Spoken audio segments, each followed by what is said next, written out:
primeira igreja presbiteriana em Petrolina.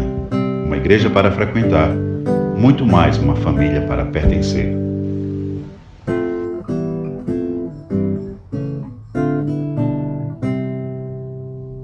Amém, amém. Laís, nem precisa pedir desculpa, porque a igreja tem caminhado nessa direção. Parabéns, é isso mesmo. Já iríamos pedir para que no mínimo olhasse para o outro, porque é isso, querido, é essa caminhada.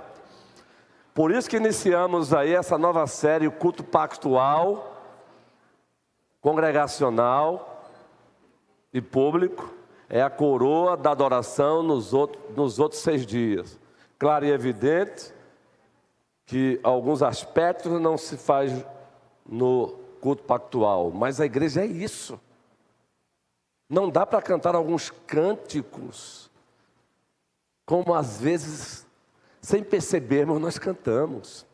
Não é? Veja só, gente, nós estamos cantando Como é Precioso Irmão. Esse é o aspecto coinônico da adoração.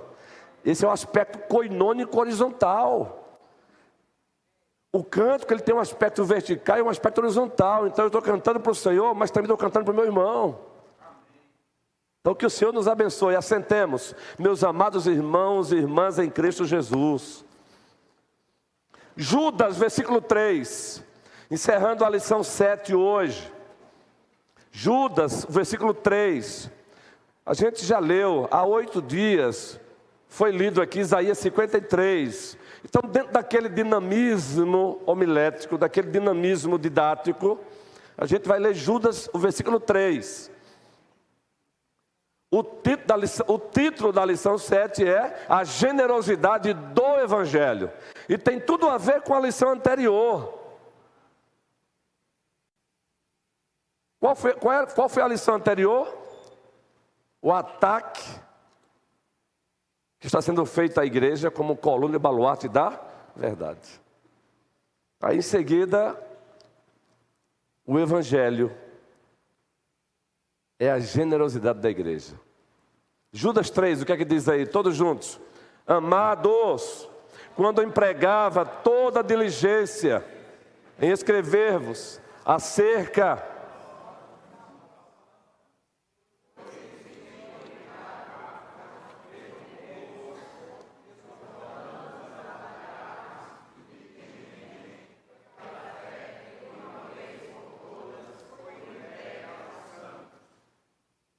todos nós aqui já ouvimos pastores, os docentes, como também os regentes, num momento ou outro, usando esse texto e pregando um sermão baseado nesse texto.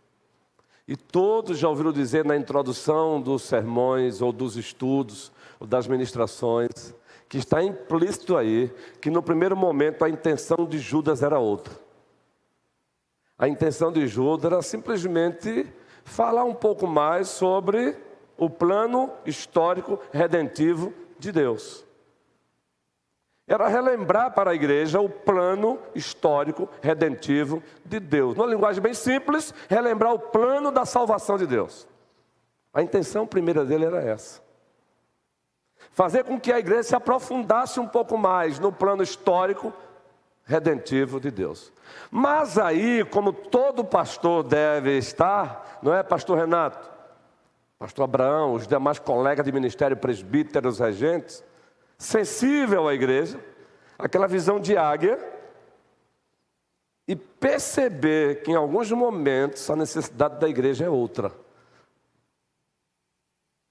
Então Judas, movido pelo Espírito Santo, ele percebeu que precisaria interromper a sua primeira intenção, deixou para um outro momento e trabalhou outra temática, apologética cristã. O que é isso, pastor? Para aqueles que ainda estão familiarizando com a fé, com o linguajar, com o teologuês. Apologética, defesa, defender a fé. Então Judas dá um stop na intenção primeira e diz: opa, Eu preciso aqui evocar, eu preciso trazer à tona a dimensão apologética da igreja, pois a igreja está sob ataque. A igreja está sob ataque. Eu preciso chamá-la à sua própria responsabilidade. E o que estava sendo atacado já ali no primeiro século. E por isso Judas, movido pelo Espírito Santo, ele abre mão da primeira intenção e parte para a outra intenção, que é fazer a igreja entender que na sua missão, ela tem também uma dimensão apologética, um dever de defender a sua fé. É que justamente a fé objetiva da igreja, a fé que nos foi dada, estava sob ataque. Daí a importância do estudo que o presbítero Clécio ministrou com maestria aqui há 15 dias. A igreja como coluna e baluarte da verdade. E a igreja como coluna e baluarte da verdade, desde os seus primeiros momentos, desde os seus primórdios, ela continua sob ataque. Sob ataque. Ela continua enfrentando os seus predadores. Lembram disso aí? O ataque do moralismo farisaico. O ataque das terapias que vão de encontro à palavra de Deus. Aqui não estamos dizendo que todas as terapias são contrárias à palavra de Deus, mas quando elas sofrem ataque, são terapias que vão de encontro à palavra de Deus, elas não vão ao encontro, elas vão de encontro. O ativismo religioso é quando a igreja passa a fazer apenas por fazer. É quando ela passa a fazer apenas para mostrar que ela está fazendo, e ela perde aí os propósitos que o próprio Deus estabeleceu para ela. Adoração no sentido restrito, adoração no sentido amplo. Vamos ver isso aí quando a gente chegar no miolo da série de hoje à noite. A adoração.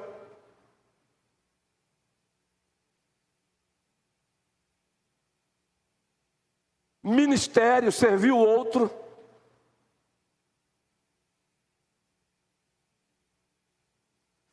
Missões.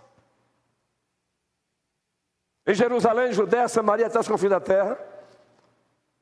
Coinonia. Acolher os que estão chegando, fazê-los se sentirem pertencentes,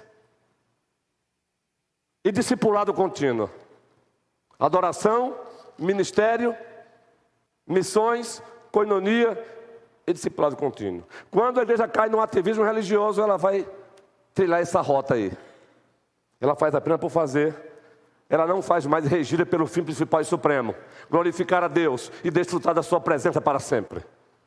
Ela não faz mais regida pelo fim principal, a glória global de Jesus Cristo.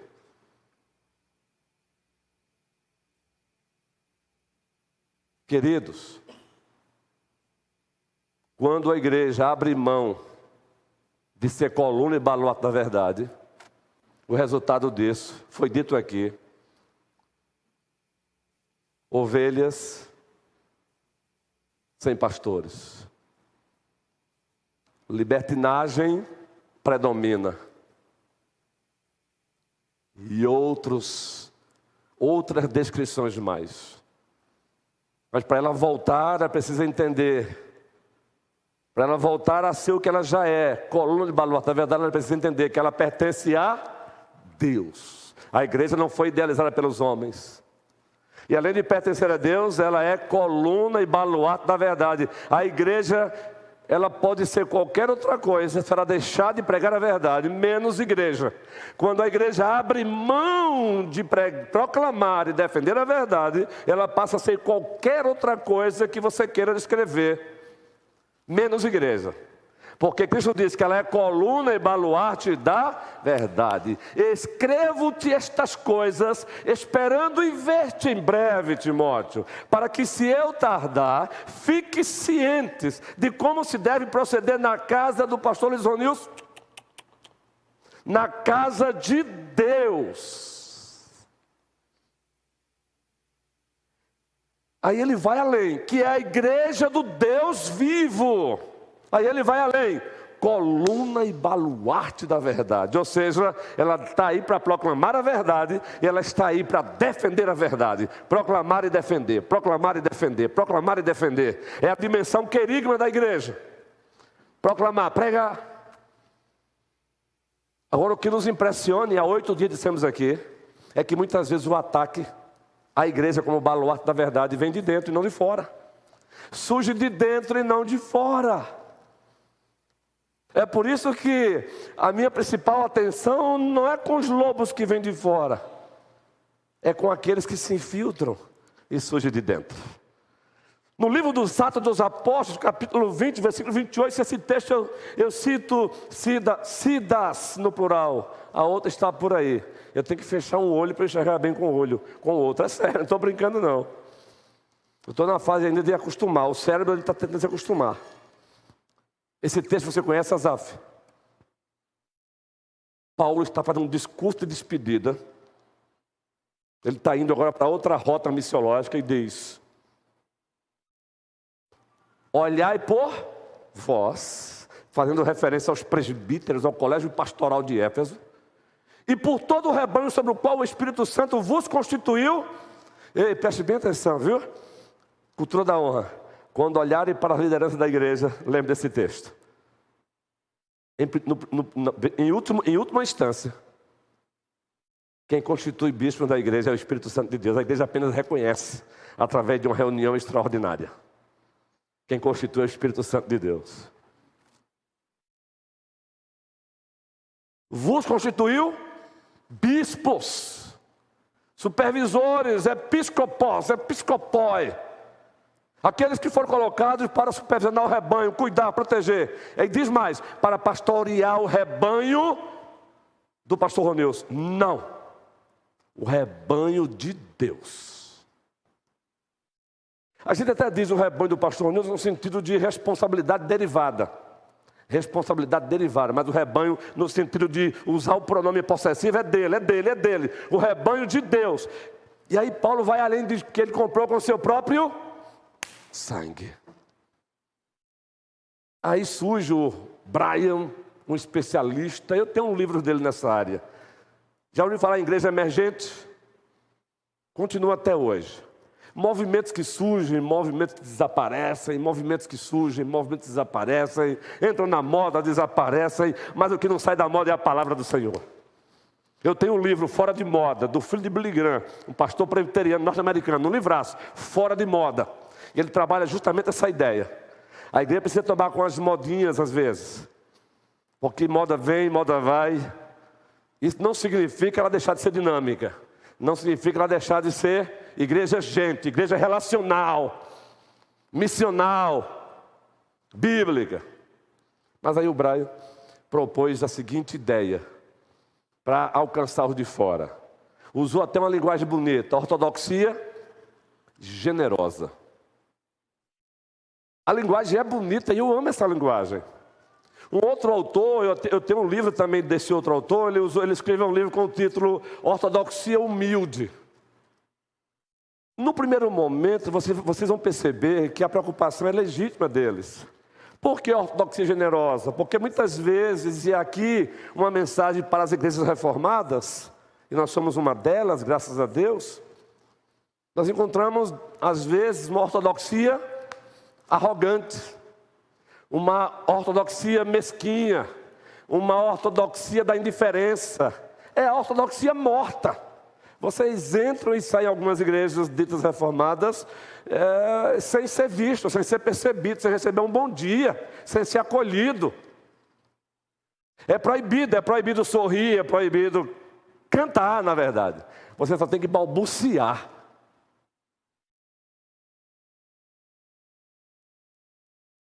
Pastores reformados carregados de boçalidades. Minha esposa, com frequência, ela me escuta saindo do meu gabinete pastoral e ela acaba sendo o meu divã. E ela só lavando os pratos. E eu, por que não pode um negócio desse e tal? E ela só lavando os pratos. Por que não pode um negócio desse? Se eu prego a doutrina da graça, eu devo viver essas doutrinas das graças na relação com os meus colegas. Não pode esse comportamento. Aí eu fico sozinho. Até que eu percebo que está na hora de parar. Aí eu paro e volto para o meu gabinete. Porque ela está lá. Não pode, porque não pode. Como é que pode ver um negócio desse ela? Aí depois que aí eu volto. Esposa também é bênção para a gente nesse sentido, né? Não é só para isso que ela serve para mim, não. Jamais. Ortodoxia generosa por conta disso. Tem homens, eu percebo isso, gente. Às vezes, tem uns exemplos bons, lindos, mas tem uns exemplos tristes de alguns reformados, que não tem generosidade nenhuma. Nem para dar um bom dia, nem para dar um oi. Só que aí o cabra foi longe demais. E ele disse que para alcançar o de fora precisa, essa tal ortodoxia generosa, precisa ser o quê? Precisa mutilar o evangelho. Precisa tirar alguns elementos do evangelho que ofende o de fora. Aí não, meu irmão. Tirar alguns elementos do evangelho que ofende os de fora. Veja que a linguagem é bonitinha, mas é uma linguagem bonitinha para enganar. Leia toda a carta de Judas hoje em casa, vocês vão perceber qual é a tática dos falsos mestres. Ou pelo menos aquele que não é um falso mestre, mas já está namorando com essa tal de ortodoxia herética. Eita, pastor, que contradição de termo, né? A palavra para o contrário de ortodoxia é heterodoxia. Heterodoxia. É a doutrina contrária à doutrina correta. Heterodoxia.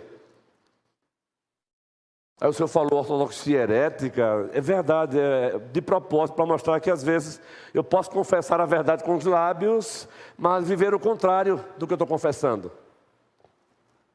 Tirar elementos do evangelho que ofendem aos de fora, para que a igreja atraia os de fora. Não. Aí o autor da revista fez algo maravilhoso, não é? Leram a primeira lição? Ou leram essa lição? E o primeiro ponto da lição, vocês leram? Leram. Se não leram, não se sintam culpados em o nome do nosso Senhor Jesus Cristo. No futuro, não precisa comprar agora não. Esse livro eu tive o privilégio de comprar, como eu morava ainda em Recife também. O Desaparecimento de Deus. Toda essa revista está alicerçada nesse livraço aqui. Diga de passagem, um pastor reformado batista, norte-americano. O Desaparecimento de Deus. Nem toda lição que nós lecionamos, você pega tudo agora. A ideia é você pegar o principal. Tá bom? Leia depois, se quiser adquirir. Mas, se não, não tem problema. Estamos aqui para relembrar no futuro. Aí o autor resumiu muito bem a ideia. Não. Capítulo 7, a lição 7, ele diz: primeiro, a ausência de um evangelho verdadeiro é a ausência de verdadeira generosidade. Se não tem o evangelho verdadeiro sendo pregado, também não tem verdadeira generosidade. Aí nós transformamos a verdadeira generosidade em sentimentalismo, não é, Vandilson? Sentimentalismo, Cabral, querido. Em assistencialismos. Aí passamos a praticar aliciamento, aliciar as pessoas. Não estamos nem preocupados com as pessoas, queremos apenas aliciá-las para que elas atendam os nossos interesses. E depois que elas atenderem os nossos interesses, nós as descartamos. Não, não, não. O evangelho não faz isso. O evangelho verdadeiro não faz isso. Como é que eu vou tirar elementos verdadeiros do evangelho e ainda dizer que eu estou pregando o evangelho verdadeiro? Aonde não tem evangelho verdadeiro, não tem verdadeira generosidade. Grave isso. Um evangelho incompleto não é generosidade. Um evangelho incompleto não é generoso. Aliás, um evangelho incompleto é crime. É você saber que tem um remédio para a cura de uma pessoa e você subtrai e você coloca água nesse remédio e você mistura porque ele é amargo. Mas esse remédio só é eficaz se você tomá-lo purinho. Está lá na bula. Mas você, para talvez não assustar o seu filho, você vai dizer, não, eu vou botar um pouquinho de água aqui para ficar agradável para o meu filho. Ele não vai surtir nenhum efeito. É assim que nós tentamos subtrair do Evangelho verdades que achamos que ofendem ao homem. A verdade de Deus vai sempre ofender o homem pós-queda. A verdade de Deus ofende até a nós cristãos. Aqui e acolá, a verdade de Deus, ela chega e bate de frente comigo, gente. Se não bate de frente com você, então presta a Deus para abrir os seus olhos. Aqui e acolá, a verdade de Deus chega e... Calma aí, viu, seu cabra? É, pastor. É, meu irmão. Queridos, é a verdade de Deus aqui e acolá. Aí, até aqui, viu? Não ultrapasse aí, não. Isso é amor. Isso é amor.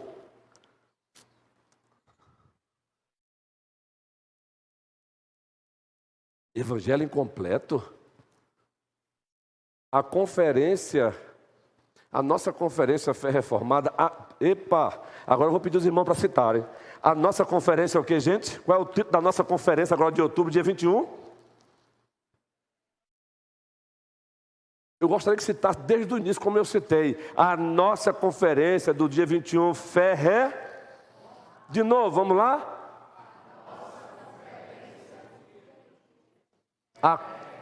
A conferência não é da UMP. A conferência é da primeira igreja presbiteriana de Petrolina, organizada pela nossa UMP. É preciso deixar bem claro isso. Então, vista a camisa e faça suá-la. É nossa conferência. Aliás, acima de tudo, ela é do dono da igreja, Jesus Cristo. Vista a camisa e faça suá-la. Divulgue. Você sabe qual foi a base? Eu não sei se eles leram esse livro, mas que alguém, no mínimo, viu a capa do livro para pedir esse tema, viu?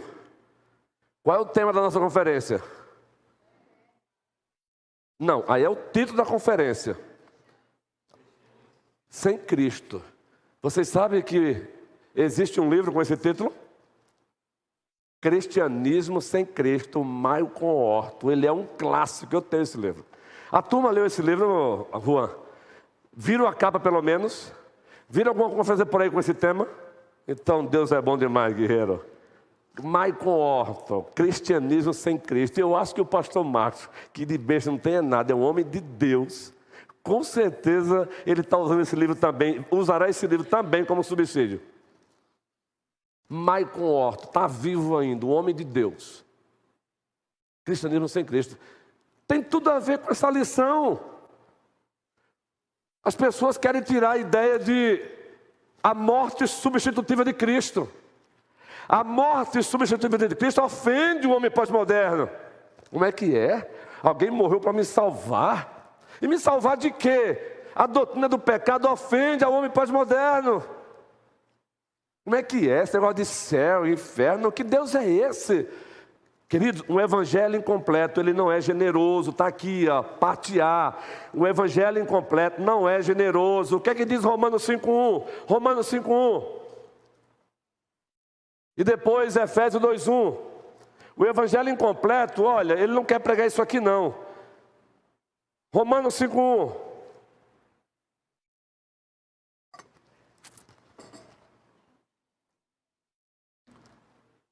Justificados, pois, tendo espaço por meio de quem? A doutrina da justificação significa que ninguém pode comparecer diante dele se não tiver sobre essa pessoa o cheiro de Cristo. Só pode comparecer diante dele com os méritos de Cristo. Houve uma transação celestial. A nossa culpa foi transferida para a conta de Cristo. E a justiça de Cristo, os méritos de Cristo, foi transferida para nós graciosamente. Alê. Queridos, cada um tem o seu jeitinho. Mas como não se empolgar com isso? Por isso, há 8 dias, por ocasião do Sermão Átrio ainda, e vai ter o Sermão Átrio 2 ainda hoje, da série, nós citamos aquele cântico. Se não for para te adorar, para que eu nasci? Se não for para te servir, porque eu estou aqui. Sim, eu quero te adorar, Senhor, estou aqui. Queridos, preste bem atenção, mas o texto tem mais. Justificados, pois, mediante a... Aí você faz conexão, Efésios 2:8. Ei, a nossa irmã aqui é da primeira igreja presbiteriana de Salgueiro, viu? Uma igreja co-irmã, pastoreada pelo pastor reverendo Claudemir. A senhora, quando voltar para lá, vai dizer assim: o pastor Ronilson disse que este ano talvez não dê não, mas 2024 o senhor vai ter que ir lá pregar, viu? Pode dizer. Cabra bom, homem de Deus, não é? A senhora está em casa, hein? A senhora está em casa. Efésios 2:8-9. Pela graça sois, mediante a...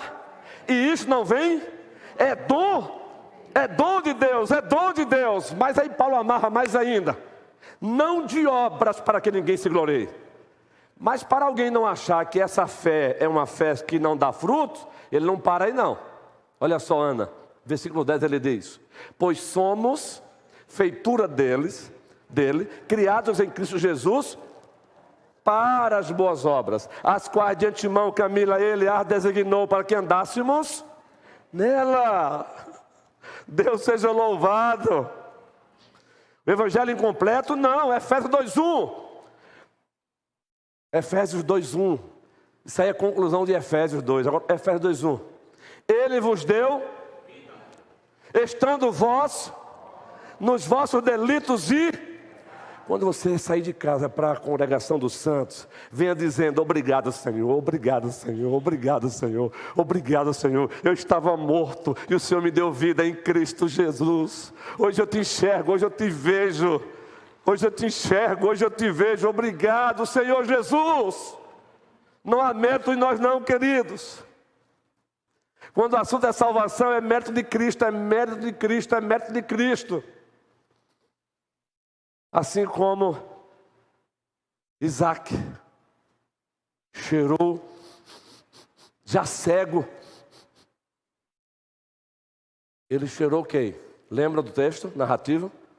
Ele cheirou Jacó, mas Jacó, tentando enganar o pai, se vestiu como se fosse o pelo de Esaú. A voz é do meu filho Jacó, disse Isaac, mas o cheiro é de Esaú. Gente, é apenas uma ilustração, não é alegoria não. Queridos, em nós mesmos somos Jacós. Sem Cristo somos todos Jacós. Mas Cristo em nós, o Pai lá cheira e diz: eu estou sentindo o cheiro dele, do meu filho, de Jesus Cristo. Eis, lembre-se disso. Evangelho incompleto não é generosidade. O segundo ponto da lição: um evangelho com um Deus relativizado não é generosidade. Um evangelho que Deus é relativizado não é evangelho, não é generoso. Aí as pessoas, quando falam que Deus se ira, não pregue que Deus se ira, isso ofende as pessoas, isso afasta as pessoas. Ele se ira, mas a ira dele é manifestação da sua justiça, e a sua justiça é manifestação da sua santidade. Eu vou repetir: a ira de Deus é manifestação de justiça, a sua justiça é manifestação da sua santidade. Ele se ira contra os impenitentes, os rebeldes, os não arrependidos. Mas também Ele é misericórdia, Ele é misericordioso. Assim que eu assumi essa igreja, na tentativa de dar uma injeção de ânimo, nós pregamos uma série aqui, lembram? Sobre as misericórdias do Senhor. Lamentações 3. Eu quero trazer à memória o que me pode dar esperança.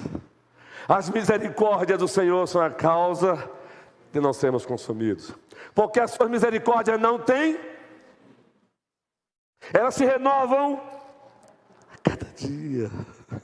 Meu irmão, quando você acordar e você fizer assim: acordei, fale obrigado, Abba.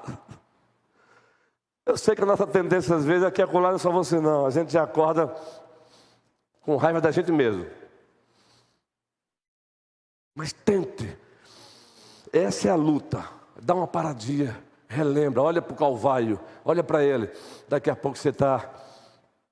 O sol, a lua, estrelas e o mar, nada se compara ante a tua formosura.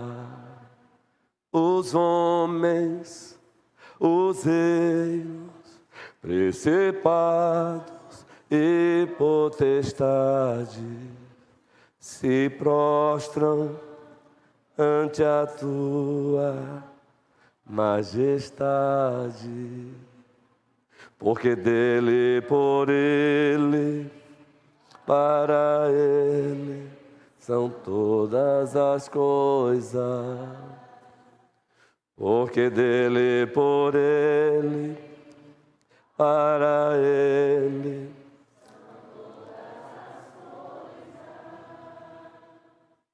Só me resta te adorar, te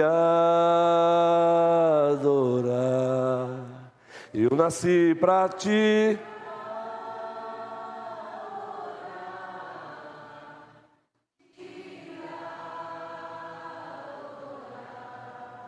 E dizer que te amo, te amo. Te amo, e dizer que te amo, te amo, te amo. Um evangelho onde se relativiza Deus não tem generosidade, isso não é generoso. Um evangelho sem arrependimento, um evangelho sem arrependimento, queridos, quem mais pregou sobre arrependimento foi Cristo. Arrependei-vos, porque está próximo o reino dos céus, ou o reino de Deus, linguagem intercambiável. Ele está dizendo a mesma coisa. Digo isso porque às vezes os dispensacionalistas, ele descreve o reino dos céus como se fosse uma coisa, e o reino de Deus como outra coisa. Não, a mesma coisa. Arrependei-vos, porque o reino dos céus está próximo, ou o reino de Deus está próximo. Arrependei-vos, arrependei-vos. O primeiro sermão pós-Pentecostes, o sermão petrino, varões galileus, o que podemos fazer para ser salvos? Pedro disse o quê? Arrependei-vos, arrependei-vos e creiam em Jesus Cristo para a remissão dos vossos pecados e recebereis o dom do Espírito Santo. O dom do Espírito Santo. Um evangelho? Não. Um evangelho sem arrependimento? Entende por que em Romanos, 1º capítulo, versículo 18, ou melhor, 16, 17, encontramos Paulo dizendo: não me envergonho do evangelho, porque é o poder de Deus para a salvação de todo aquele que nele crê, primeiro dos judeus, depois do grego. Que esta amada igreja prossiga saindo através do seu ministério Zaqueu, minha cidade para Cristo, para fazer o simples que ela está fazendo, anunciando o evangelho, anunciando Cristo. Elaine, precisam de pão físico? Precisam de uma cesta básica? Precisam do nosso abraço? Precisam, mas acima de tudo precisam do evangelho.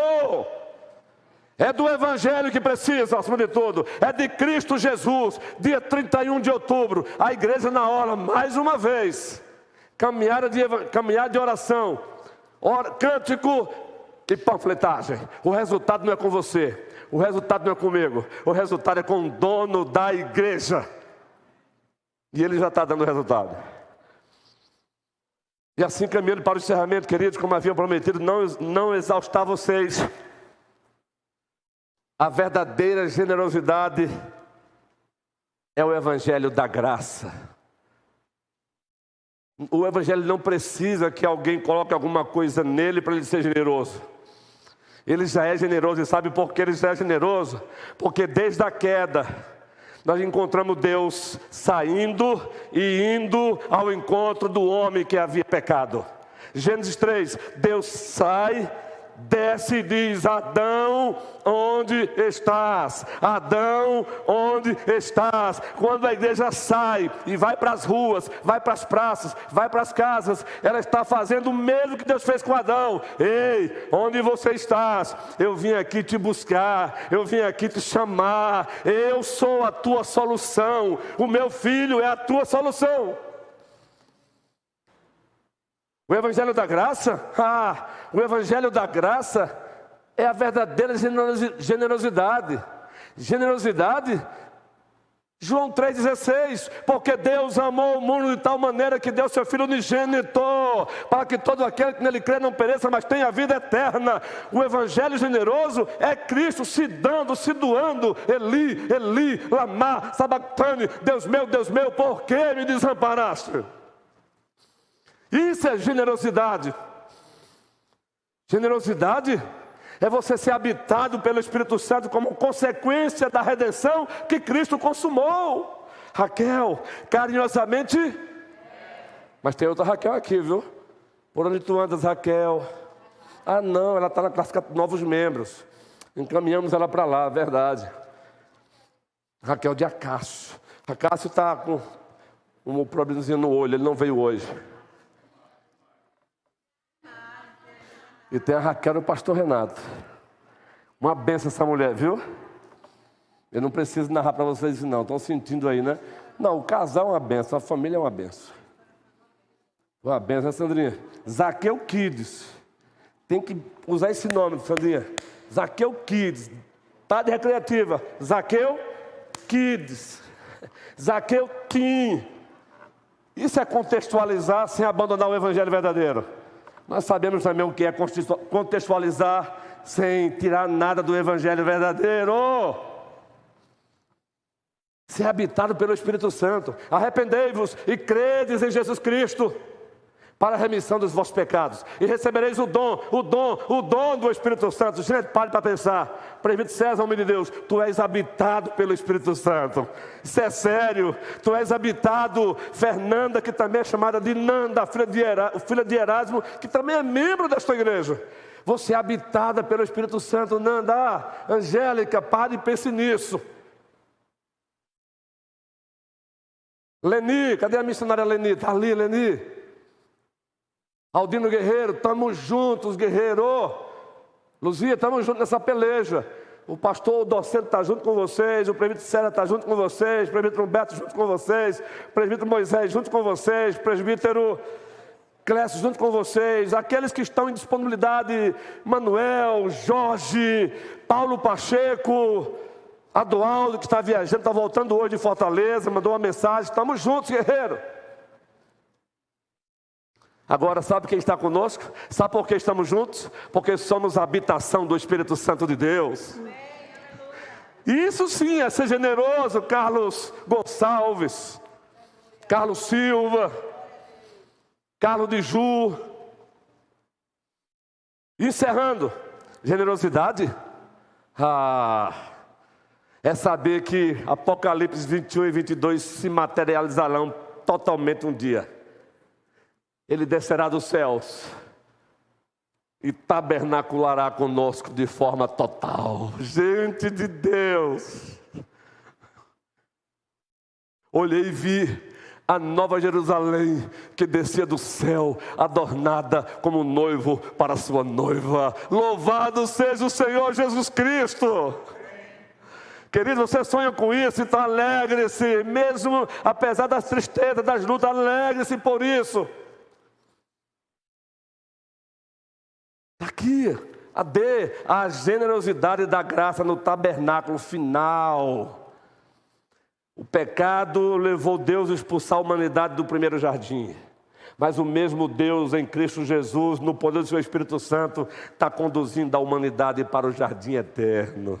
Nós estamos caminhando para a nossa Canaã celestial. Nós estamos caminhando para o novo céu e a nova terra. Agora, nessa caminhada, ninguém pode ser deixado para trás. Ele não nos deixará para trás e nenhum soldado pode deixar o outro soldado para trás. Assistam o filme Até o Último Homem, porque tem lição para nós. Nenhum soldado de Cristo para trás. Ei, guerreiro, se for para tombar, vamos tombar no campo de batalha juntos. Se ganharmos, ganhamos juntos. Se a gente perder, a gente vai perder junto. A gente perde uma batalha, mas a guerra não. A guerra já foi vencida por Ele, Cristo Jesus. Pastor, não houve diálogo hoje. Tem dia que eu entendo que eu preciso dar injeção na igreja mais ainda.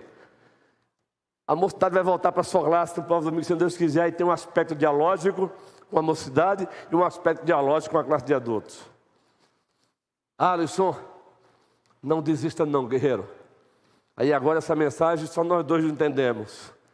Ninguém mais aqui, nós dois entendemos.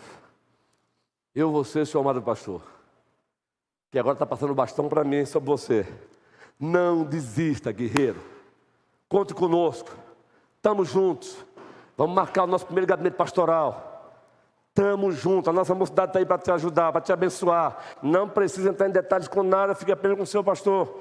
Se precisar, com o nosso colégio pastoral. Só quero dizer que nós estamos juntos.